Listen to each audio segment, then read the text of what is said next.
പ്രാണപ്രതിഷ്ഠാ Mahotsav, Ram Mandir Ayodhya.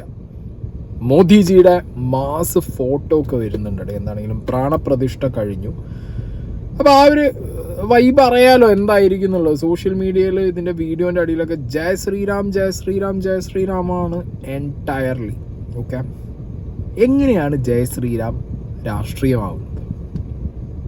Okay, അയോധ്യയിലെ രാമമന്ദിരവും അതിലെ ശ്രീരാമൻ്റെ പ്രതിഷ്ഠയൊക്കെ രാഷ്ട്രീയമാണ് എന്ന് ഞാൻ എൻ്റെ തോട്ടിൽ എൻ്റെ ഒരു പെർസ്പെക്റ്റീവിൽ ഞാൻ പറയും. ഓക്കെ, കാരണം എനിക്കത് പറയാനുള്ള എൻ്റെ കുറേ തോട്ടുകളുണ്ട്. ഞാൻ അതാണ് ഇവിടെ പ്രസൻറ്റ് ചെയ്യാൻ പോകുന്നത്. ഓക്കെ, അപ്പം ഇനി ഇതിൽ ആര് കുരുപൊട്ടി വന്നിട്ട് എന്നെ തെറി വിളിച്ചാലും ഐ ഡോണ്ട് കെയർ. കാരണം ഇന്ത്യയിൽ വികാരം ആളുകളിൽ ആളിക്കത്തിക്കണം.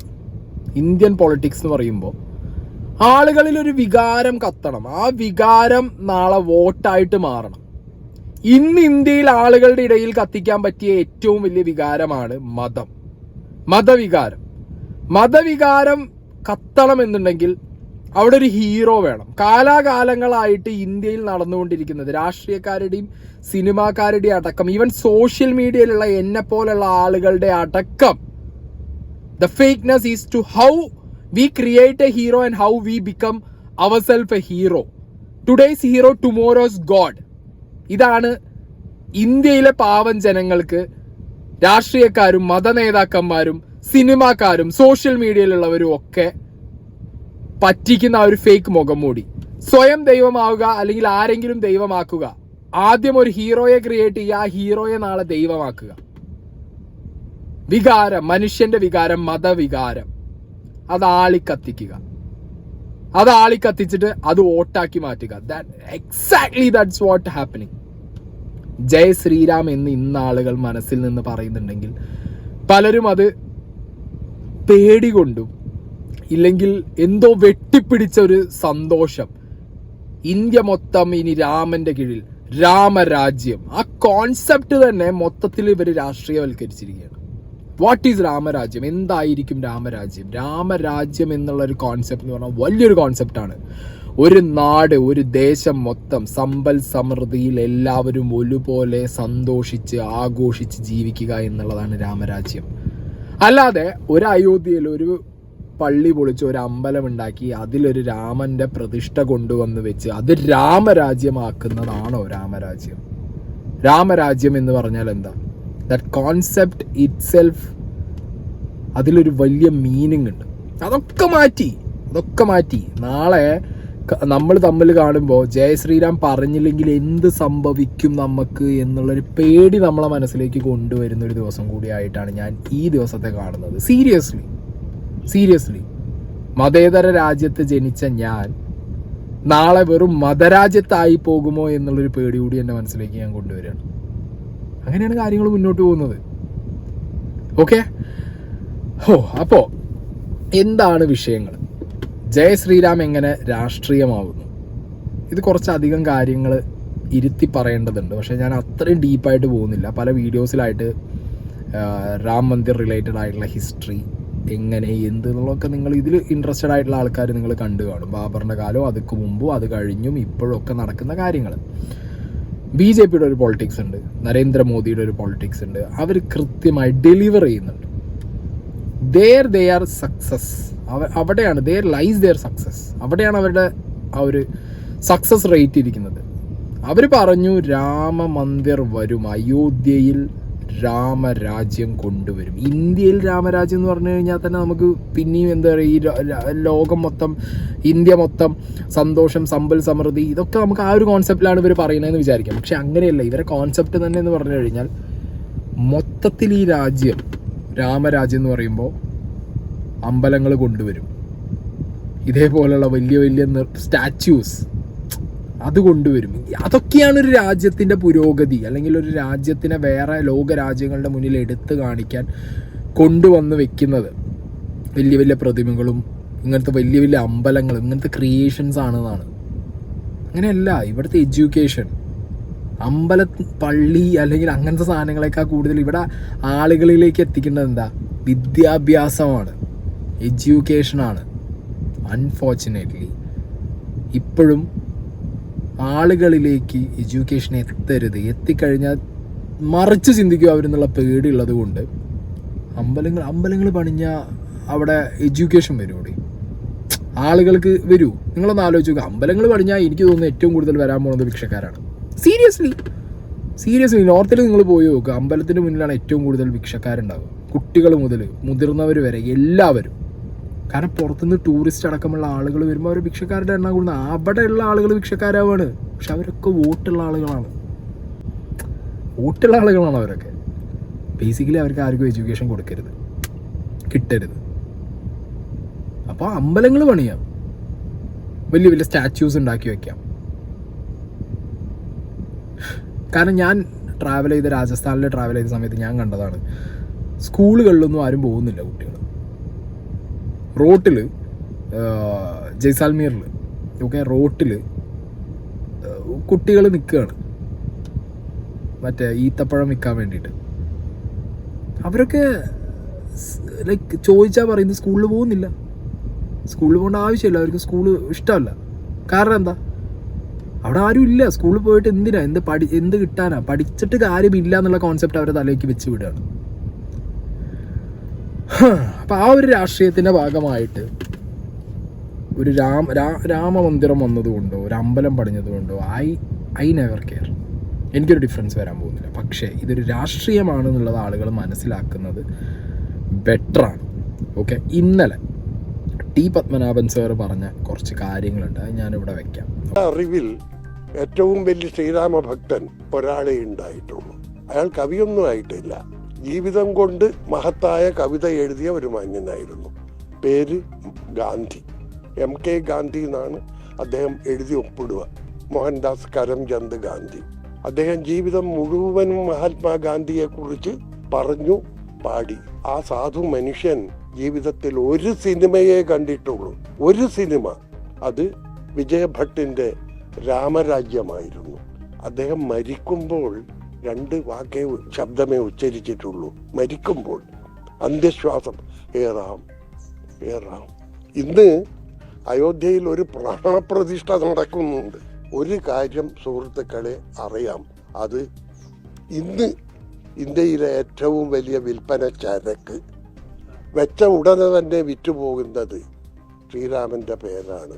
ശ്രീരാമന്റെ പേര് ഉച്ചരിച്ചില്ലെങ്കിൽ, പരസ്പരം കാണുമ്പോൾ ജയ് ശ്രീറാം എന്ന് പറഞ്ഞ് അഭിവാദ്യം ചെയ്തിട്ടില്ലെങ്കിൽ അവരെ കുത്തിക്കൊല്ലുന്ന നാടാണിത്. സംഭവിച്ചിട്ടുണ്ട്. ഇനി അത് വർദ്ധിക്കാനാണ് എല്ലാവിധ ചാൻസുകളും, അത് വർദ്ധിക്കാനാണ്. പാർലമെന്റിലേക്കുള്ള തിരഞ്ഞെടുപ്പ് ഏതാനും മാസങ്ങൾക്കുള്ളിൽ നടക്കും. അന്നത്തെ ഏറ്റവും വലിയ തുറുപ്പ് ഷീട്ട് ഈ ശ്രീരാമന്റെ പേരും അയോധ്യയിലെ ക്ഷേത്രവുമായിരിക്കും. എക്സാക്ട്ലി ഇതൊക്കെ തന്നെയാണ് എൻ്റെ മനസ്സിലുള്ള പോയിന്റുകൾ.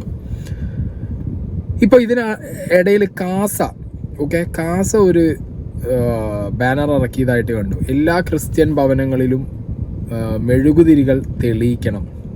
ഓക്കെ, അതായത് അയോധ്യ പ്രാണപ്രതിഷ്ഠയുടെ ഭാഗമായിട്ട്. ഇത് പറഞ്ഞ കാസ കാണാതെ പോയൊരു വിഷ്വലാണ് ഞാനിവിടെ വെക്കുന്നത് സൈഡിൽ. ഓക്കെ, ഇത് നിങ്ങൾ പറഞ്ഞിട്ട് പോയി, എന്നിട്ടിപ്പോൾ എന്ത് സംഭവിച്ചു?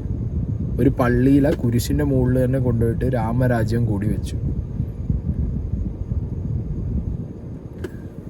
പിന്നെ ഇതൊരു ബിസിനസ് എങ്ങനെ ആവുന്നു എന്നുള്ളതിന് ചെറിയൊരു എക്സാമ്പിൾ ഞാനിവിടെ കാണിച്ചു തരാം. ഇതൊരു തിയേറ്ററാണ്. സിനിമ ഇടുന്നതിന് മുമ്പ് ഇവിടെ പ്ലേ ചെയ്യുന്ന അഡ്വർടൈസ്മെൻറ്റ് ഈ പറഞ്ഞ അയോധ്യയിലെ രാമക്ഷേത്രത്തിൻ്റെ ഇനാഗുറേഷൻ ഫംഗ്ഷനും അവിടെ രാമക്ഷേത്രം വന്നത് ഒരു ഇവരുടെ ഒരൊറ്റ കാരണം കൊണ്ടാണെന്നും, അല്ലെങ്കിൽ ഇതിൽ നിന്ന് നിങ്ങൾ എന്ത് മനസ്സിലാക്കണം, ഞങ്ങളുണ്ട് നിങ്ങളുടെ കൂടെ, വിശ്വാസികളായിട്ടുള്ള ആളുകളുടെ കൂടെ ഞങ്ങളുണ്ട്, വി ഡെലിവർ. ഇത് രാഷ്ട്രീയമായിട്ട് വോട്ടാക്കുകയാണ് ഇവർ. ഇതൊന്നും മനസ്സിലാവാഞ്ഞിട്ടോ അല്ലെങ്കിൽ മനസ്സിലായിട്ട് ഇപ്പോൾ പല സെലിബ്രിറ്റീസും അവിടെ പോകുന്നുണ്ട്. അവരൊക്കെ പോകുന്നത് ചിലപ്പോൾ പേടിച്ചിട്ടായിരിക്കാം. കാരണം ED റെയ്ഡ് വരും, നാളെ അവർക്ക് വേറെ ഒരു രീതിയിലും ജീവിതം മുന്നോട്ട് കൊണ്ടുപോകാൻ പറ്റില്ല, അവരുടെ സിനിമകൾ ഇവിടെ ഇറക്കാൻ സമ്മതിക്കില്ല, അങ്ങനത്തെ ഒക്കെ പ്രശ്നങ്ങളായിരിക്കാം. നിന്നേ പറ്റൂ എന്നുള്ളൊരു അവസ്ഥയിൽ അവരുടെയൊക്കെ കയ്യും കാലും കെട്ടിപ്പോണതായിരിക്കും എന്നാണ് എനിക്ക് തോന്നുന്നത്. സീരിയസ് ആയിട്ട് ലോകത്തിന് മുന്നിൽ രാം മന്ദിർ എന്ന് പറയുന്നത്, രാമക്ഷേത്രം എന്ന് പറയുമ്പോൾ ഓക്കെ വലിയൊരു സ്ട്രക്ചർ ഭൂമികുലുക്കം വന്നാലും പ്രളയം വന്നാലും അടക്കം റെസിസ്റ്റ് ചെയ്യാൻ പാകത്തിനുള്ള ഒരു വേൾഡ് വണ്ടർ അങ്ങനെയായിരിക്കും. പക്ഷെ അത് ഇന്ത്യയിൽ ഉണ്ടാക്കാൻ പോകുന്നൊരു ഇമ്പാക്റ്റ് ഇന്ത്യൻ രാഷ്ട്രീയത്തിലും നമ്മൾ ഓരോരുത്തരുടെയും ജീവിതത്തിൽ കുറച്ച് വർഷങ്ങൾ കഴിഞ്ഞ് നമ്മുടെ മക്കളൊക്കെ ഇവിടെ ജീവിക്കാനുള്ള ആടെയും അവരൊക്കെ മതം നോക്കാതെയും ജാതി നോക്കാതെയും ഒക്കെ ആയിട്ട് ഇവിടെ ജീവിക്കേണ്ട ആളുകളാണ്. പക്ഷെ നമുക്ക് കിട്ടിയൊരു ലക്ഷറി അവർക്ക് കിട്ടില്ലല്ലോ എന്നുള്ളൊരു പേടി എനിക്ക് ഭയങ്കരമായിട്ടുണ്ട്. ഓക്കെ, അത് തന്നെയാണ് എന്നെ കൊണ്ട് ഇപ്പോൾ ഈ ഒരു വീഡിയോ ചെയ്യിച്ചത്. കാരണം this is pure politics. Vote കിട്ടാനുള്ള അല്ലെങ്കിൽ ഇനിയൊരു അധികാരം ഒരു 5 വർഷം കിട്ടാനുള്ള ഏറ്റവും വലിയ ആയുധമാണ് അവർ പിടിച്ചിട്ട്. ഇനി ഇതിനിടയിൽ ഞാൻ പറഞ്ഞല്ലോ, നമ്മുടെ കോൺസ്റ്റിറ്റ്യൂഷൻ ഓഫ് ഇന്ത്യ എന്താ പറയുന്നത്? We the people of India. ദൈവനാമത്തിലല്ല നമ്മുടെ കോൺസ്റ്റിറ്റ്യൂഷൻ തുടങ്ങുന്നത്. We the people of India, നമ്മൾ ഇന്ത്യയിലെ ജനങ്ങൾ എന്ന് പറഞ്ഞിട്ടാണ് തുടങ്ങുന്നത്. അതൊക്കെ മാറും, ഇനി മാറും. ഓക്കെ, അരവിന്ദ് കെജ്രിവാൾ പറഞ്ഞൊരു കാര്യമുണ്ട്, ആ രാജ്യത്ത് ചർച്ച ചെയ്യപ്പെടേണ്ടത് പള്ളിയും അമ്പലവുമല്ല, ഹിന്ദുവും മുസ്ലിമും തർക്കങ്ങളല്ല, പട്ടിണിയും തൊഴിലില്ലായ്മയും സ്ത്രീ സുരക്ഷയും വിലക്കയറ്റവുമാണ്, മികച്ച സ്കൂളുകളും ആശുപത്രികളുമാണ്. അത് തന്നെയാണ് ഒരു രാമരാജ്യം എന്ന് പറഞ്ഞിട്ട് ഇവർ കൊണ്ടുവരണ്ടേ. അല്ലാതെ രാമരാജ്യം എന്ന് പറഞ്ഞാൽ മുക്കിന് പള്ളി പൊളിച്ച് അമ്പലങ്ങൾ ഉണ്ടാക്കുന്നതല്ല രാമരാജ്യം കോൺസെപ്റ്റ് എന്ന് പറയുന്നത്. അതല്ല രാമരാജ്യം. അത് ഇനിയും ആളുകളിലേക്ക് എത്തുന്നില്ല എന്നുണ്ടെങ്കിൽ പേടിപ്പെടുത്തുന്ന ഒരു കാര്യം തന്നെയാണ് നടന്നുകൊണ്ടിരിക്കുന്നത്. ഇപ്പോൾ അയോധ്യയിലെ രാമവിഗ്രഹം, അപ്പോൾ അതിലിങ്ങനെ ഒരു ന്യൂസ് കട്ടിങ് പേപ്പറിൽ വന്നതാണ് കേട്ടോ. മൂർത്തിയുടെ ഭാരം 200 കിലോഗ്രാം ഉണ്ട്, ഉയരം 4.24 അടി, വീതി 3 അടി. അപ്പം അങ്ങനെ അതിന് ചുറ്റും ഇത് എഴുതിയിട്ടുണ്ട്, മത്സ്യം, കൂർമ്മം, വരാഹം അവതാരങ്ങളായിട്ട് എഴുതിയിട്ടുണ്ട്. മത്സ്യം, കൂർമ്മം, വരാഹം, നരസിംഹം, വാമനൻ, പരശുരാമൻ, രാമൻ, കൃഷ്ണൻ കഴിഞ്ഞിട്ട് എങ്ങനെ ബുദ്ധൻ വന്നു എന്ന് എനിക്ക് മനസ്സിലാവുന്നില്ല. അത് ആർക്കെങ്കിലും വല്ല ഐഡിയ ഉണ്ട്? കൃഷ്ണൻ കഴിഞ്ഞാൽ പിന്നെ കൽക്കിയാണ് വരേണ്ടത്. കലികാലത്തിൽ കൽക്കി വരും, അങ്ങനെയാണല്ലോ. ഈ ഗരുഡൻ, താമര പിന്നെയൊക്കെ, ഹനുമാൻ ഫൈൻ, പക്ഷെ ബുദ്ധൻ എവിടെ നിന്ന് വന്നത്? ഞാൻ അത് കുറേ കൺഫ്യൂസ്ഡായി. അറിയുന്ന ആരെങ്കിലും ഉണ്ടെന്നുണ്ടെങ്കിൽ അതൊന്ന് കമൻറ്റ് ചെയ്ത് തരണം. പിന്നെ രാംലല്ല റിലേറ്റഡ് ആയിട്ട് കുറേ പേര് പറയുന്നുണ്ട്, സുപ്രീം കോടതി വിധിയല്ലേ, ബാബരി മസ്ജിദിനകത്ത് വിഗ്രഹം കണ്ടില്ലേ, മൂലവിഗ്രഹം ഉണ്ടായിരുന്നു, ഉത്സവ വിഗ്രഹമുണ്ട്, ഫൈൻ, അതിനെ ഡെയിലി ആരാധിക്കുന്നുണ്ടാവും. ഇപ്പോൾ മൂലവിഗ്രഹം എവിടെ? ഒരു അമ്പലമാകുമ്പോൾ അതിനൊരു മൂലവിഗ്രഹം ഉണ്ടാവും, ഒരു മൂലസ്ഥാനം ഉണ്ടാവും. ഈ മൂലസ്ഥാനവും മൂലവിഗ്രഹവും അറിഞ്ഞിട്ട് തന്നെയാണോ അല്ലെങ്കിൽ അത് വെച്ചിട്ട് തന്നെയാണോ പ്രാണപ്രതിഷ്ഠ ഇപ്പോൾ നടത്തിയത്? പിന്നെ ആവാഹിച്ച് ശക്തി കൊടുക്കുന്ന ഒരു വിഗ്രഹത്തിലേക്ക് എന്ന് പറയുന്നു. ഉത്സവ വിഗ്രഹത്തിൽ നിന്ന് മൂലവിഗ്രഹത്തിലേക്കാണോ ആവാഹിച്ച് ശക്തി കൊടുക്കുന്നത്? മൂലവിഗ്രഹമില്ലാതെ ഈ ശക്തി എവിടുന്ന് കൊണ്ടുവരും? കുറേ സംശയങ്ങൾ ഇതിനകത്ത് ഉണ്ട്. അതിനൊന്നും ഉത്തരം പറയുമോ ഇല്ലയോ എനിക്ക് അറിയില്ല. പിന്നെ ഒരു കോമിക് ഉണ്ട്, Ram Mandir construction, how it is suppose to happen. Okay, പണ്ടൊക്കെ ദൈവനാമം ചൊല്ലി ശ്ലോകം ചൊല്ലി ബ്രാഹ്മണന്മാരിരുന്ന് ചെയ്യേണ്ട പൂജ ഇന്ന് ചെയ്യുന്നത് നരേന്ദ്രമോദിയാണ്. ബട്ട് ഹൗ ഇറ്റ് ഹാപ്പനിങ്, അതും തന്നെ മനസ്സിലാക്കാം നമുക്ക്. കാർമ്മികത്വം വഹിക്കുന്നതാരാ? മുന്നിൽ നിന്ന് ചെയ്യുന്നതാരാ? ഹിന്ദു മിത്തോളജി അല്ലെങ്കിൽ ഹിന്ദു ഐതിഹ്യം, ഹിന്ദു ഒരു ഐഡിയ പ്രകാരം, ഹിന്ദു റിലീജിയൻ്റെ ആരാധനകളുടെ പാറ്റേൺ പ്രകാരം ചെയ്യേണ്ടത് ഒരു ബ്രാഹ്മണ നമ്പൂതിരി അങ്ങനെ ആളുകളാണ്. പക്ഷെ അവിടെ ചെയ്യുന്നത് നരേന്ദ്രമോദിയാണ്. That itself shows he himself or this party made a hero, Narendra Modi. ആ ഹീറോയ്ക്ക് നാളെ ഇവിടെ ഒരു അമ്പലം ഉണ്ടാവും. ഇന്ന് രാമൻ അമ്പലം ഉണ്ടെങ്കിൽ വർഷങ്ങൾ കഴിഞ്ഞാൽ ഇന്ത്യയിൽ നരേന്ദ്രമോദിക്ക് ഒരു അമ്പലം വരും. Because Narendra Modi is A hero now, tomorrow he will be A God. അതാണ് ഇവിടുത്തെ രാഷ്ട്രീയം.